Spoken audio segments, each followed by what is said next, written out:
Hello दोस्तों, स्वागत है आपका आपके अपने यूट्यूब चैनल स्टडी विथ एजे में।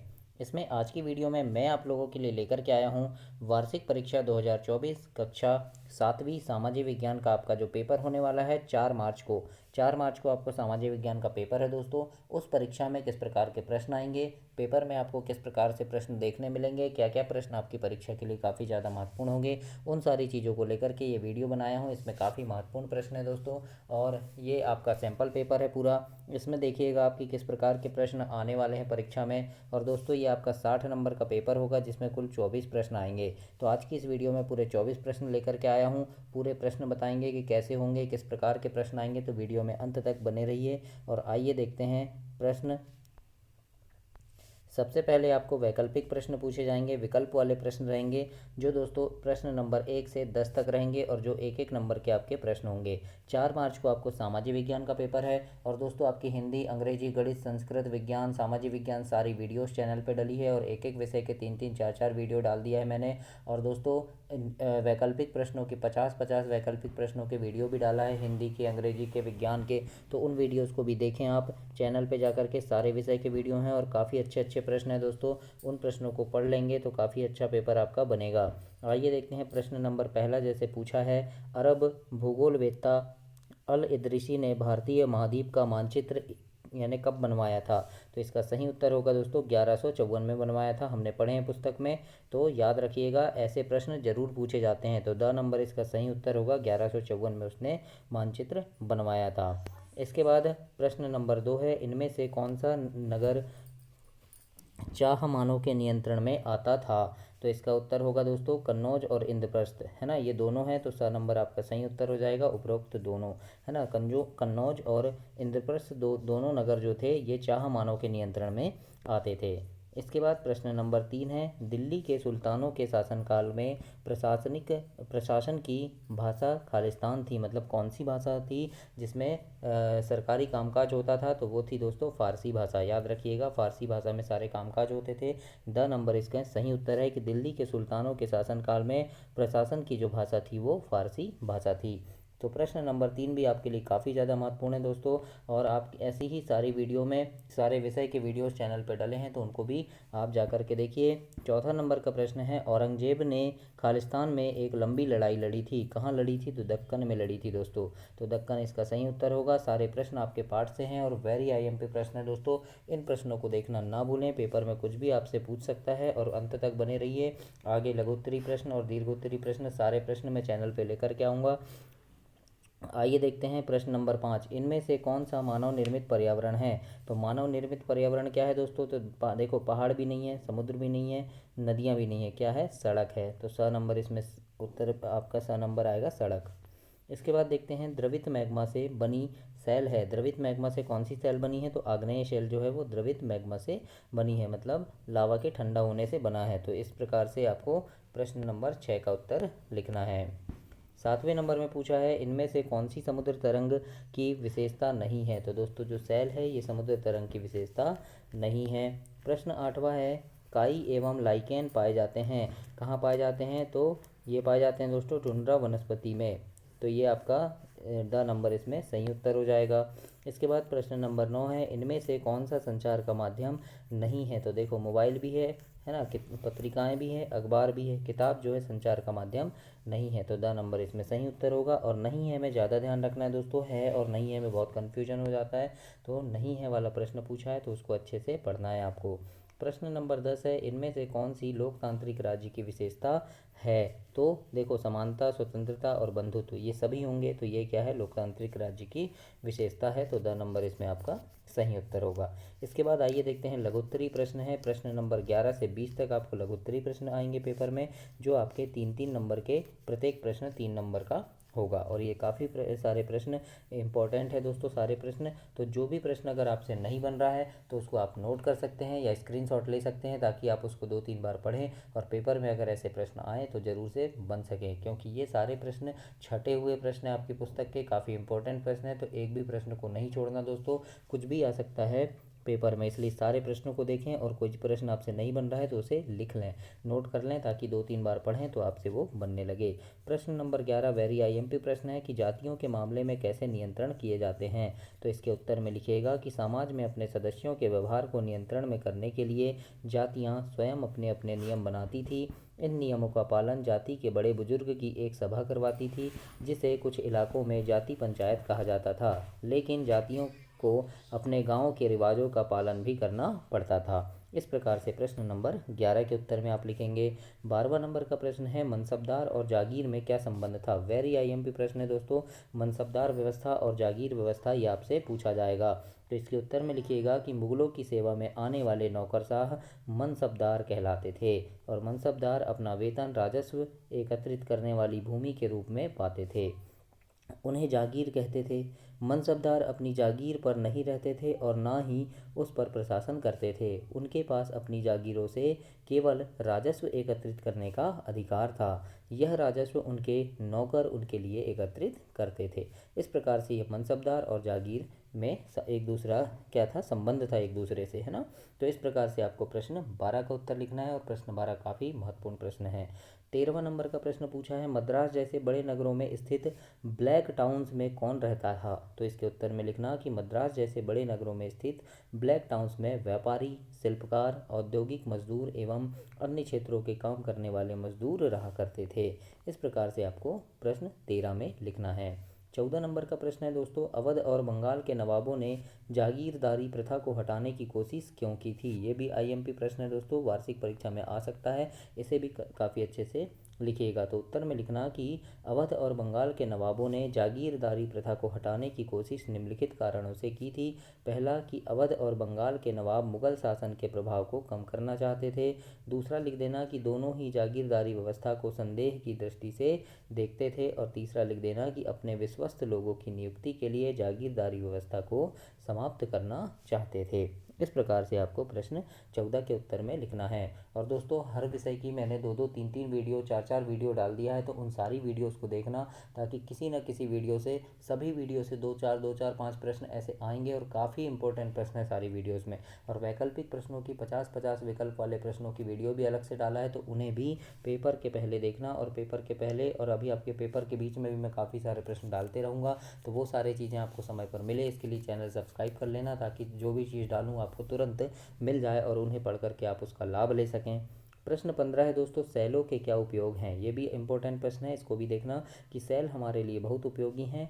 कठोर सेलों का उपयोग सड़क, घर एवं इमारत बनाने के लिए किया जाता है। कई सेलों का उपयोग कुछ खेलों में भी किया जाता है, जैसे 7 पत्थर, है ना, पिट्टू, चिबिड्डी, स्टापू, है ना, 5 पत्थर, गिट्टी आदि। इस प्रकार से, है ना, सेल यानी पत्थर। तो इस प्रकार से इसके उपयोग लिखने हैं आपको। 16 नंबर का प्रश्न है उष्णकटिबंधीय सदाबहार वन के 2 दृढ़काष्ठ वाले पेड़ों के नाम बताएं। उष्णकटिबंधीय सदाबहार वन के 2 दृढ़काष्ठ वाले पेड़ के नाम कौन कौन से हैं। रोजवुड, आबनूस एवं महोगनी है। इस प्रकार से आपको ये याद रखना है कि अगर पूछ ले तो इस प्रकार से आपको ये लिखना है। ये आपसे विकल्प में भी पूछ सकता है दोस्तों। प्रश्न नंबर 17 देखते हैं, रेलमार्ग के किन्हीं 2 गुणों के बारे में बताएं। तो उत्तर में लिखिएगा रेलमार्ग के गुण जो हैं, रेलमार्ग से कम खर्च में लोगों का आवागमन होता है। उद्योग धंधों के लिए भारी सामान ढोने का कार्य आसानी से हो जाता है। इस प्रकार से आपको इसके 2 गुण बताना है। 18 नंबर का प्रश्न है अमेजन के वर्षा वन में कौन से पक्षी पाए जाते हैं। तो उत्तर में लिखना अमेजन के वर्षा वन में मुख्यतः टूकन, गुंजन पक्षी, रंगीन पक्षी वाले यानी रंगीन पंख वाले पक्षी एवं बड़ी चोंच वाले पक्षी पाए जाते हैं। इस प्रकार से आपको इसका उत्तर लिखना है। प्रश्न नंबर 19 काफ़ी इंपॉर्टेंट प्रश्न है कि बहुमत शब्द से क्या तात्पर्य है। वेरी आईएमपी प्रश्न है दोस्तों, इसके उत्तर में लिखिएगा बहुमत शब्द का प्रयोग मतदान के संदर्भ में किया जाता है। सामान्यतः जो प्रत्याशी सर्वाधिक मत प्राप्त करता है उसे बहुमत मिला है कहते हैं। किसी विधानसभा में सबसे अधिक सदस्यों वाले दल के द्वारा पूर्ण बहुमत से बनाई गई सरकार को बहुमत की सरकार कहते हैं। इस प्रकार से प्रश्न नंबर 19 में लिखना है, मतलब जिसको ज़्यादा वोट मिल जाते हैं उसे पूर्ण बहुमत मिलता है।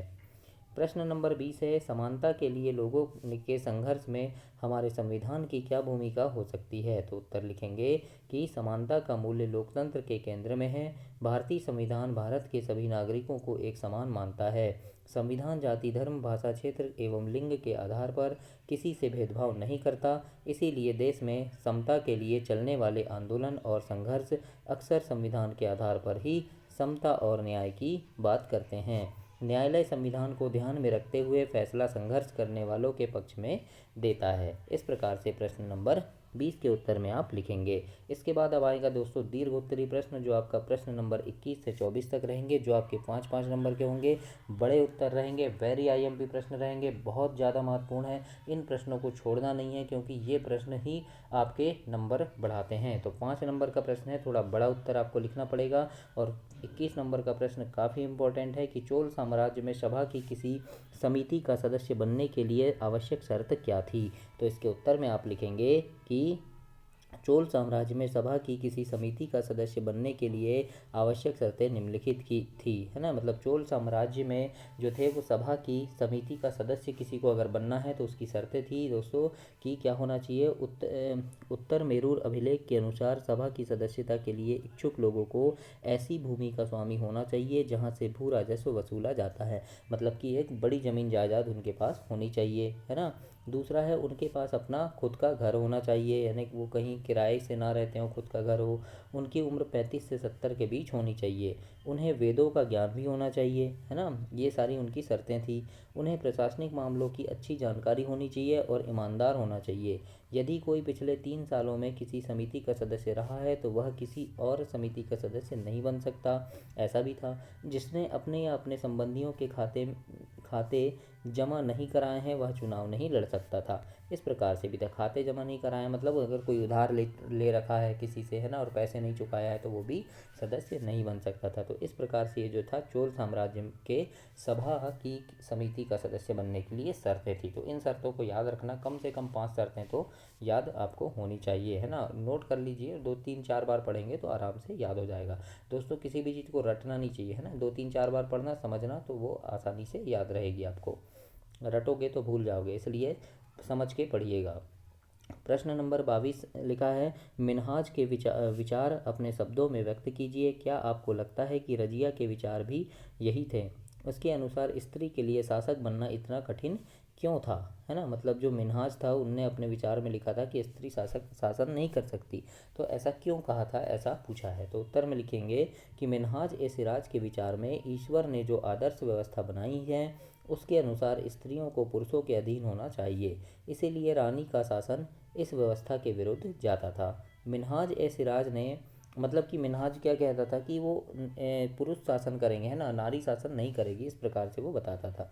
मिन्हाज ए सिराज ने एक पुरुष होने के नाते ईश्वर की सामाजिक व्यवस्था को अपने ढंग से व्यक्त किया, जो कि पूर्णतः गलत है। रजिया एक निपुण घुड़सवार, है ना, तलवारबाज और तीरंदाज महिला थी। रजिया सुल्तान ने पुरुषों की भांति ही शासन चलाया। स्त्री के लिए शासक बनना इसलिए कठिन था क्योंकि पुरुष प्रधान समाज एक रानी को शासक के रूप में मान्यता नहीं देना चाहता था और दरबारी जन भी उसका स्वतंत्र रूप से शासन करने की कोशिशों से प्रसन्न नहीं थे। मतलब जो पुरुष थे वो चाहते थे कि एक महिला हमारे ऊपर शासन ना करे, ये था उसका सीधा सा मतलब, है ना। तो इस प्रकार से आप मिन्हाज के विचार के बारे में अगर प्रश्न आता है तो लिखिएगा। काफ़ी महत्वपूर्ण प्रश्न है, 21, 22, 23 और 24।